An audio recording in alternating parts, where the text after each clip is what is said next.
Leo 14. navrhuje odzbrojiť AI, teda oslobodiť ju od neustálej mentality súťaže, kto bude mať viac dát alebo kto bude mať väčšie výpočtové kapacity. Toto odzbrojenie by sa nemalo týkať len vojenského kontextu, ale aj ekonomického a tiež aj túžby po geopolitickej prevahe.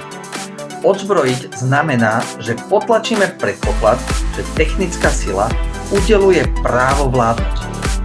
Odzbrojiť znamená oslobodiť technológiu od monopolistickej kontroly a otvoriť ju k diskusii a debate. Teda nestačí ju iba regulovať, ale musí byť odzbrojená, priateľská a prístupná.